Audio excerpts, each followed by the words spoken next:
know the deal. Go ahead and drop where you're tuning in from in the comments. And if you are catching this on replay, drop that hashtag replay. For all of those of you who are tuning in for the first time, welcome. I am Teegan Bartos, founder of Jolt Your Career. And hallelujah, today we had no technical issues. I go live or host an audio room almost every Friday and bring in amazing guest experts. And today is no different. We are going to be talking about entrepreneurs' return to corporate. I mean, how many people turn to entrepreneurship during COVID and are like, nope, not for me. So today I invited Catherine Morgan on, and she said yes. Catherine is not only just any career transition expert, she's an award-winning authority in the field, like TEDx speaker type of authority. She's been a compass for countless individuals, guiding them through all of the different things that come up with job transitions in life. She is the founder of Point A to Point B Transitions, Inc., and has crafted strategies that have become literally lifelines for the clients that she works for. She is also an award-winning author of This Isn't Working: Evolving Ways to Work to Decrease Stress, Anxiety, and Depression. I had to read that one because that's a mouthful. I mean, that just sucks, right? Stress, anxiety, depression. I will be dropping that link in the comments if any of you are feeling like that. So as we dive into today's topic, she is going to not only enlighten us, but also give us actionable tips. So without any further ado, welcome, Catherine. Thank you so much for joining us today. Thank you for having me, Teegan. I am excited to talk to you. I was bopping backstage to that music. That's very high energy and jolting. You know, we got to start things off right. And on YouTube, if you play music that looks anywhere near copywritten, it flags your account. And since I co-stream, I had to find something. Well, Mimi, hallelujah, she's the life-saving graphic designer behind everything that I do with Jolt Your Career. She was able to find that, and it did not set off any red alarms. All right, so before we really get into, all the actionable tips, let's just get right to the problem. What are the challenges that entrepreneurs are having when they decide, I want to return to corporate? Like, what are they up against? Okay, let's deconstruct it because there's two pieces of this. There is the entrepreneur themselves and the expectations or potholes in your trip into corporate, right? So let's talk about the entrepreneur. The first thing they need to do is to get good with the decision they're making and have a compelling why as to why this is the right decision at this point. If there's no compelling why, their job transition is not going to be that good. On the side of corporate, you have to know that what they are thinking about is you were quote unquote living the dream, whether you were starving or doing well. They don't know. They assume you were living the dream. Why would you possibly want to come back to corporate? Why would you want to work for the man when you started your own business and you're calling your own shots? And also, will you be able to fall into a pecking order? Will you be able to take direction? Will you be able to play nicely in the sandbox with others? These are the things they are thinking. And you need to position yourself as the entrepreneur to employee candidate to explicitly talk to that, because even if they don't ask you the question, I promise you that's what they're thinking. Yes, and we need to eliminate any of these red flags so this transition out of entrepreneurship back into corporate is not as painful. So prior to COVID, there was the stigma, like you hinted to, that consultants or entrepreneurs personality-wise might not be well managed. And then during COVID, so many people who couldn't find roles turned to consulting. consulting, and it's like, did you even ever do anything? Or is this just a creative way to show that you don't have a gap on your resume? And I don't know about you, but so many clients who actually did try to start up something and maybe had some success, but it's not sustainable for them and their family, are running into that. And so let's break down this like problem by problem. Yeah, that's juicy. All Yeah. right, let's start with the person who rolled out on their own and maybe had a little bit of success but didn't get any real traction. Okay. They probably did something. They probably had some client who would say they helped them. I don't even care if they did it for money or not. They did something. They helped their brother-in-law launch a business. They set up somebody's Etsy store. I don't really care what you did, but you did something, and somebody has to vouch for it. Yep. And I think this is changing, but in the past, they could actually ask you for your tax forms to show to see if you got any money. So I very strongly recommend people not lie.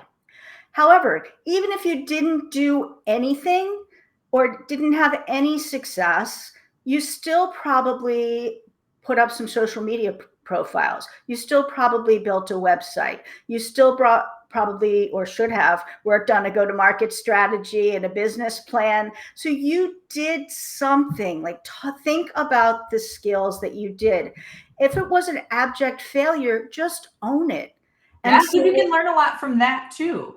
And if you're good with it, if you're not coming in passive aggressive or defensive, and you just say, you know what, I always wanted to start my own business. I thought I had this idea. I was really passionate about it. I have these core skills. I thought they would translate into money. And you know what? It just didn't. I need the support of a corporate organization. I'm going to be the happiest employee you have ever had. That can be very compelling. So if you take your ego out of it, yeah, and you're just honest about what did and didn't happen, you can have good success. But I also want to talk about the people who did have good success, and maybe even for a decade or more, and for whatever reason, they want to go back. That's a little different story. I've had people come to me and say, I started my company with my romantic partner and we're splitting up.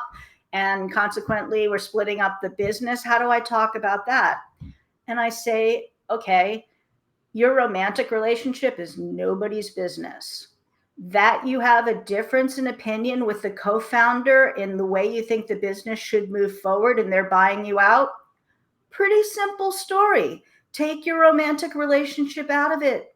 Not a problem. And yeah, people will go, mind blown that because they're so. They were thinking it was so complicated in their head, and then it's really just, I had a disagreement, or that we decided to part ways after a decade of success. Easy peasy, concise, straight to the point. And if somebody digs a little deeper, you can give a little more detail for not in a romantic relationship, but someone who was very successful. His co-founder wanted to go deeper in one industry, and he was kind of over that industry. He wanted to take the technology to another industry.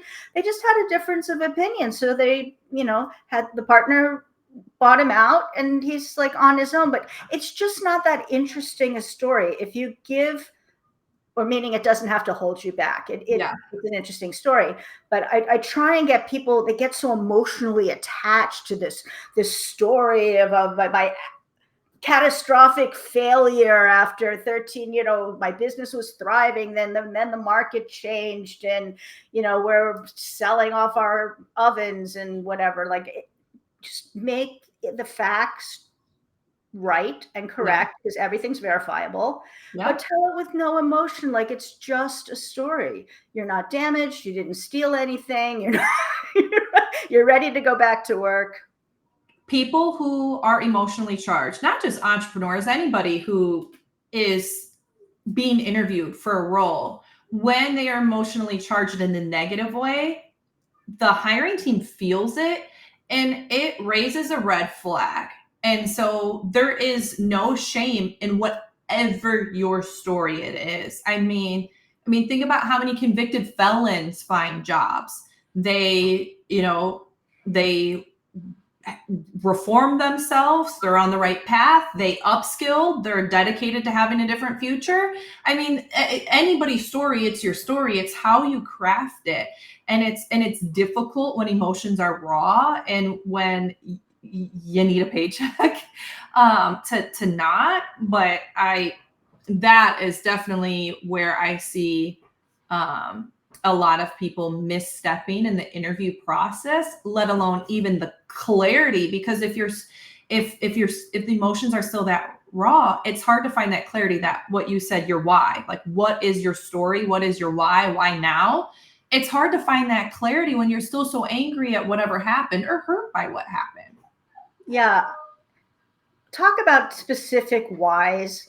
Last year, 2022 was the year of entrepreneurs going back to corporate jobs for me. I had so many friends who left their business after 16, 20 years, whatever, because they were just over it. Like they were tired of hustling. They were tired of having to hunt what they eat. Someone had a young family, 2 kids under 4. His wife wanted to stay home, so he had to go get a real job with real health insurance. Okay, that's fine. Like, that's a really easy story to tell. I'm like, dude, just tell that story. Everybody gets it. Yeah. I mean, entrepreneurship is not easy. And there's a reason why most new businesses fail within 2 years. And so it's going to make sense to the hiring team as long as you make it make sense. So for the people who were more successful in their entrepreneurship endeavors, and they're getting feedback in the interview. They're getting plenty of interviews. You know, as an entrepreneur, you know so many people. Your network's big. You can make a couple of calls and have a lot of interviews set up. But then they're told you're overqualified. Now, I've got my opinions on this, but what do you say to people who are getting that feedback, how they can address it either proactively in their resume or reactively during the interview conversation, where they're getting a vibe that this might not be a good fit for one reason or another? Yeah, there are a couple places you could look. One is, are you targeting the right level of position? Because I have found that it's actually harder to go down a level than it is to stay at the same level or go up, because that doesn't require any messaging around it. Everybody understands why you would want a lateral move or a move up. Titles are funny in the entrepreneur to employee transition, because you may have done everything at some point in growing the business, and you may have been the president or the CEO. Like, I'm technically the president of point A to point B transitions because it's an S corp. Like, that is my legal title. Would I go for the president of a company if I was looking for a corporate job? Heck no. I want some side job, whether that's strategic, with a dotted line report to the executive team. Like, I don't want to be managing people. So applying for the right job at the right title level. And I think you have to dispel that in the interview process and say, yeah, my resume says I was the CEO. I was. That's not my best value to the organization. I mostly find that people self-select across a couple paths. My folks tend to either want to go into operations. Yeah. They love the operations and getting their hands in the guts of the business. That's what excites them. Or they love the business development partnership type of thing. Or they like sort of the marketing, messaging, branding type of thing. And that's where but they know, if you ask them, well, what do you want to do when you go back into a company? And I poke at those 3 things. I say, well, this is where I normally see people go. That's one of them will be like, yeah, I totally, operations, like, kill me now. Almost nobody I've worked with, even people who have CPAs, want to go back into the finance and accounting side. I don't know why. And I work with a lot of people in finance, but that doesn't tend to be. They might take a finance and operations role, but I don't know why. That's very odd. I work with a lot of people in finance too, just because of the nature of some connections. And I consider myself type A, but finance people, the attention to detail, my goodness, they speak a different language than me. I also work with like a lot of technology consultants, Me too. and then they can pivot into a doer role or a people leader role quite easily. And so, or a project management role, like there's yep, a bunch, or a product development or product management role. Yeah, my yeah, people sort of skew out professional services, financial services, and technology yeah. because that's my background. But just because of where we're located in Chicago, I've had a lot of pharma people too. Yeah, I haven't worked with a pharma person who branched off to be an entrepreneur, but that would be an interesting story. See, that's the thing. It's all just interesting stories. What made you go down this path? Hey, the market was brutal. Every single pharma company was doing layoffs. I found, a niche where I was able to squeeze in and provide services. I did that, and when I saw that this position was hiring, or better yet, when Catherine referred to me to this position, that I had to apply because it's right on time with when I want to make my pivot. So okay, Wait. so Can I call back to one thing? When yes, we kick this off, you talked about what entrepreneurs need to look out for. Here's what I call the whack-a-mole problem. You're going back into corporate and you think that you have addressed in your interview or in your networking conversations this wanting to do the entrepreneur to employee transition. This is the whack-a-mole question. Well, you sure you want to go back to corporate? And you think you answer it, and it's going to come up again and again, multiple times in every conversation. You just have to smile and repeat the same story, because if somebody hasn't run their own business ever, like if they have a lifetime in corporate, they will not get it. And you just have to repeat why you're excited to look for this job. I want to work with A-level talent that I couldn't afford to hire on my own. I'm the type of person who gets jazzed by brainstorming, and working solo didn't work for me. yeah. I want to work with a world-class brand because that gets me in the door and I can do my business development magic more easily. Like, those are compelling reasons why you would be doing it, but you got to go big and hard and say it like multiple times within each conversation. All right, Catherine. So I just got a text from someone who has an HR background, and they decided to consult doing like some headhunting, some like contracted recruiting for a couple of different firms, some career coaching here and there, because of their HR background. And it's been 3 years. This person does not have an issue getting interviews, but on multiple occasions it was, your brand is too big, your voice is too loud. How does someone address that in an interview when the organization is concerned that now this person has an individual brand? How will they separate themselves with that as a people leader? I like, my first thought is, well, it's kind of like politics. So, if you're a hardcore Republican or Democrat or, whatever, and you express that on Facebook, you kind of leave that at home. When you're at work, keep your judgments and some of your morals to yourself, because that's what's appropriate. But then it could also be a valid concern if someone has a loud presence about